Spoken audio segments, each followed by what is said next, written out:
What is going on, YouTube? It's Tyler from Mission VR, where it's my mission to bring you guys good quality VR content. And today's video is going to be no different. Some quality VR content and a review of probably the most hyped VR game of the year, and that is After the Fall.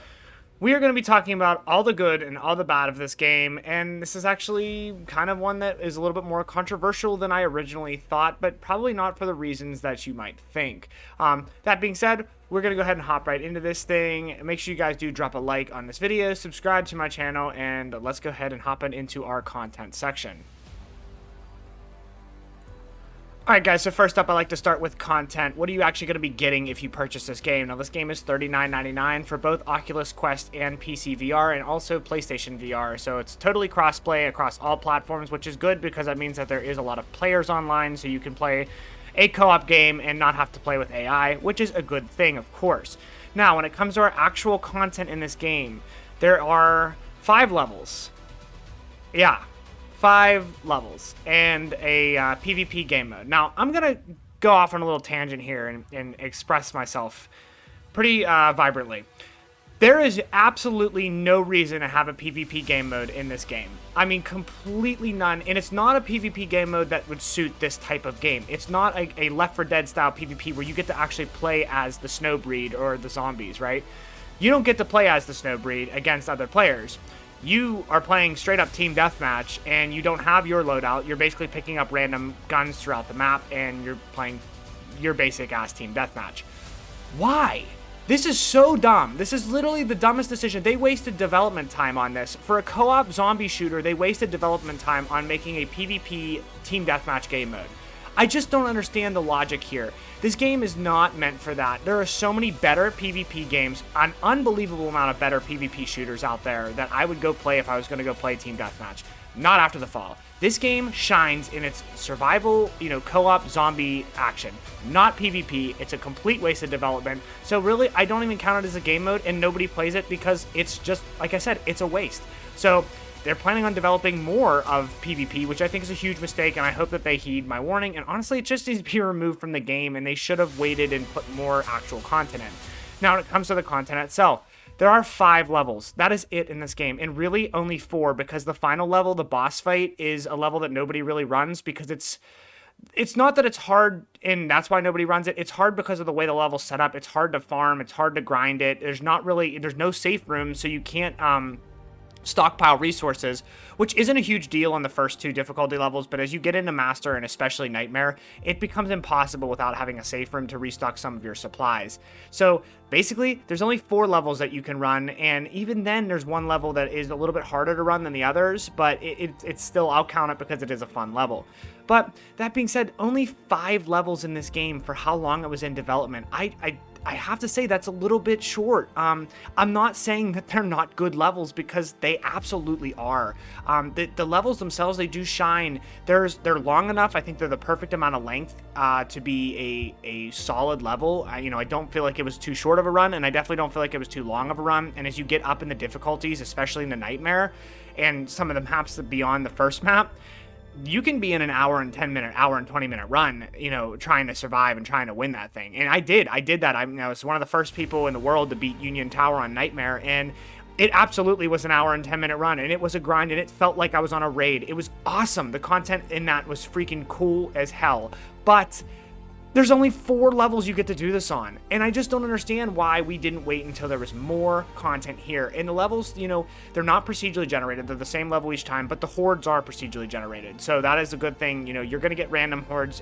Sometimes certain areas are going to be super, super hard one run, and the next run they're going to be super easy. But ultimately, it does become a little predictable, where if you don't get a massive horde in this area, you're bound to get a massive horde in the next area or the area after that. So it becomes a little bit predictable in that sense, where you kind of have an idea of what's going on there. And it's not that it's bad. There's still plenty of replay value. I've put probably 30 hours, 40 hours into this game in just a week already.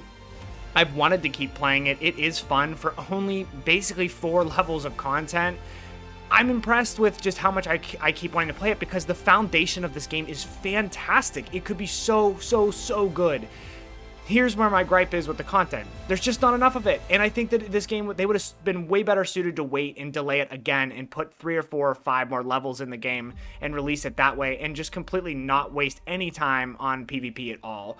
And that being said, in this next season, they are releasing another Harvest Run, but on the roadmap, it did say that they're working on another Tundra Dome map, which I really am expressing myself here. Again, please stop working on PvP for this game. It is not for this game unless you're going to make it so that I get to play as the zombies fighting other players. That would be pretty fun.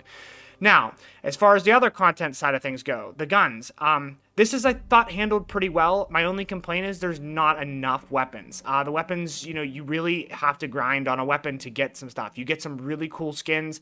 I think the attachments are handled wonderfully. The guns feel like definitely you're progressing as you're upgrading. The appearance of them changes as you put upgrades on them.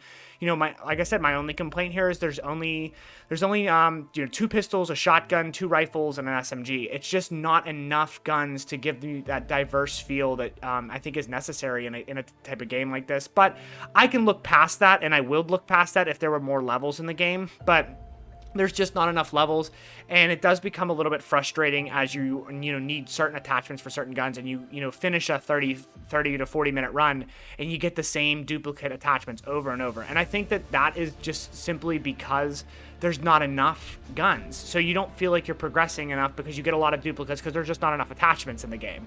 So again, we're just lacking a little bit on content here, and I think for $39.99 that's kind of a shame because I was expecting a little bit more from the content. Now again, before anybody just logs off and says, oh well, the game's not worth it, I'm not saying that. I don't think that at all. Actually, like I said, I've wanted to put 30 to 40 hours into this game before this review. I've enjoyed playing. I've had some amazing experiences on this game so far, and we're going to talk about them here in the upcoming sections, but I do want to highlight, I think the content is a little light for $40, and I think it's important to hold game developers accountable. Vertigo Games is a really good developer. They've made great VR games in the past, and this is no exception. I just wish that there was a little bit more on release date, to justify a $40 price tag.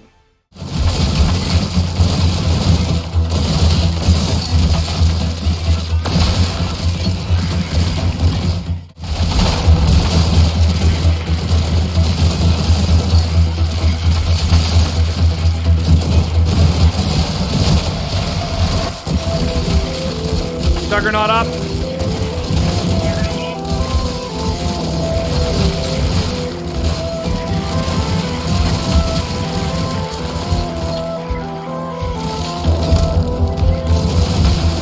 Here he comes.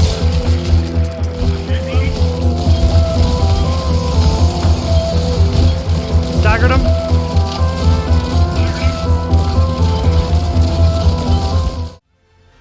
So when it comes to our sound design here, pretty good. I don't think it's amazing by any stretch of the imagination.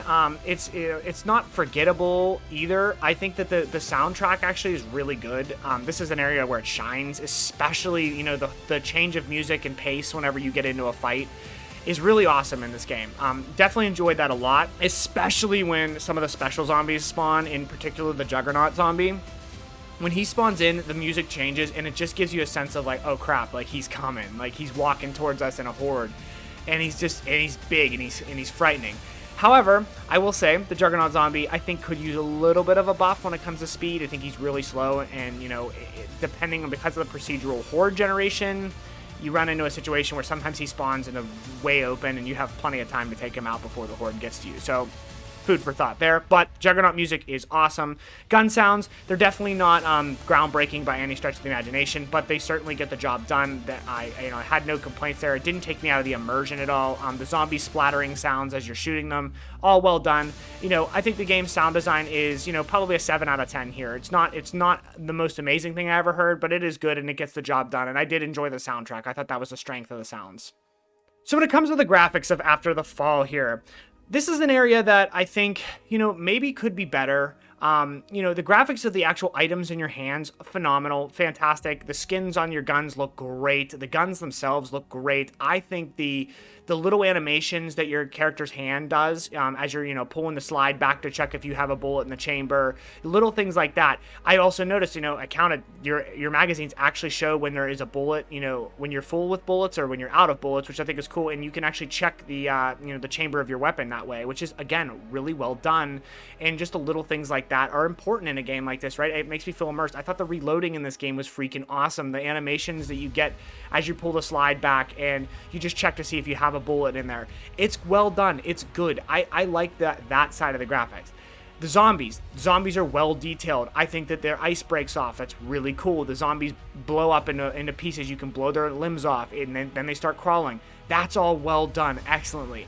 However, where I find that the graphics fall just a little bit short here is the environments in this game. And I get that they're going for the post-apocalyptic winter feel, no doubt about it.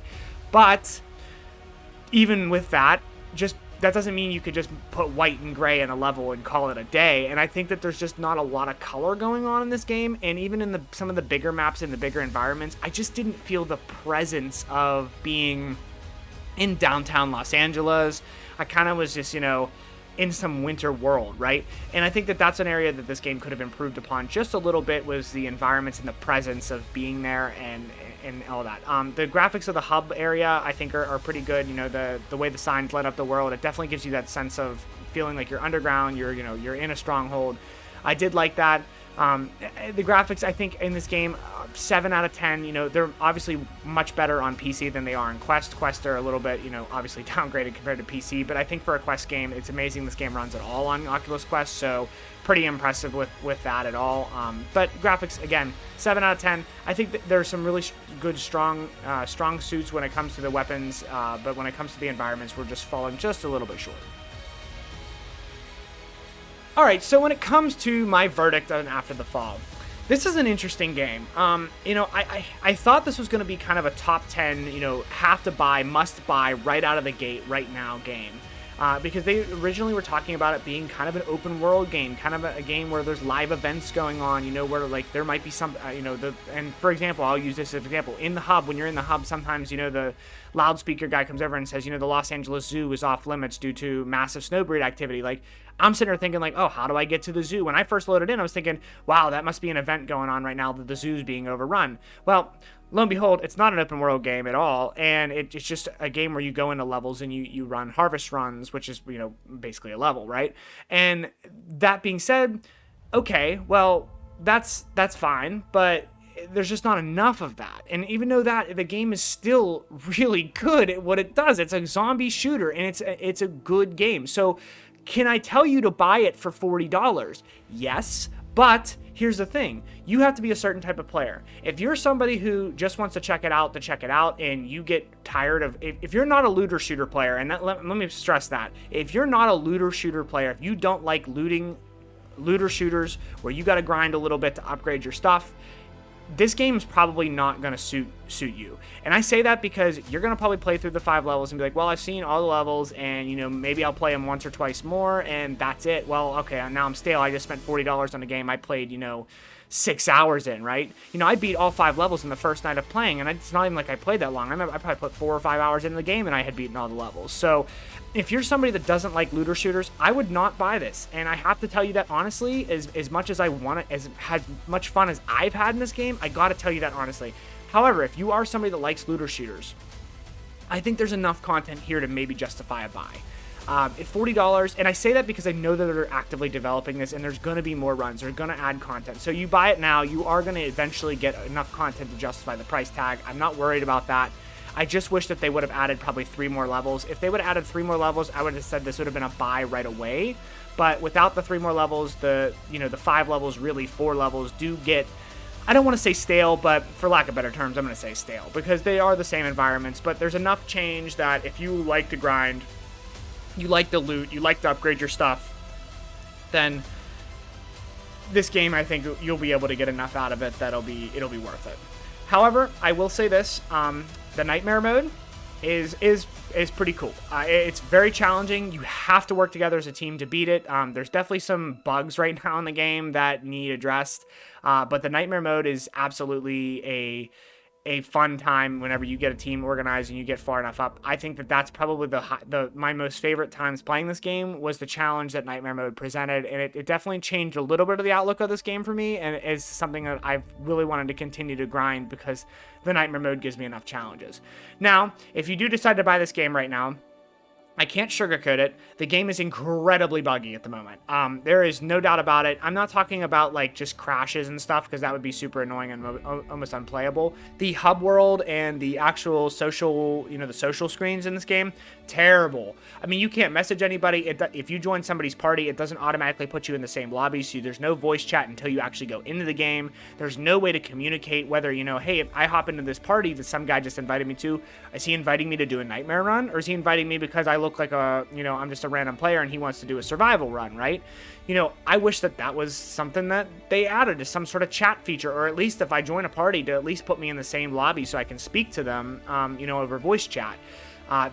That is not very well done. The other thing is matchmaking, terrible. The party leader has to start the game. So you go in, you matchmake, you find a team of 4, and I cannot tell you how many lobbies I have gotten into where the party leader just doesn't hit start. And I don't know if it's because they disconnect, their headset dies, they leave the game while they're still matchmaking, or if they simply just go to matchmaking and think that they don't have to hit start on the thing, and then they just leave and they sit there and wonder why they never get into a game. I don't know what it is, but it's definitely not a good system, and they need to definitely change that so that when you matchmake, it gives you, you matchmake with a party, and then once you have 4 players, it gives you like 15 seconds and it automatically goes into the game. I think that would fix some of that. There's definitely some other bugs too. People getting all their money wiped out. Definitely not a bug needs to be fixed immediately. There's no doubt about that. Some of the levels you can cheese a little bit, which I really would like them to fix because it kind of takes the challenge out of the game. So there's just a lot of things that now I think this game would have definitely benefited from being delayed maybe another couple months. But it is still a fun game, and I'm not trying to take that away from it. I have enjoyed this game a lot so far. I'm definitely excited to see the future. Well, guys, that is it for this video and this review of After the Fall. I hope you guys enjoyed it. I hope it's going to help you make an informed decision whether or not you are going to buy this game. Like I said, if you are a zombie fan and you like looter shooters, I think you're going to get your time out of this game, and it's worth buying. If you're not somebody that likes looter shooters and you don't want to replay the same content over and over again, I definitely wouldn't buy this game. You're just going to be disappointed, and you're going to be disappointed you spent $40. So, with that being said, make sure you guys do drop a like on this video, subscribe to my channel, and I will see you guys in the next one.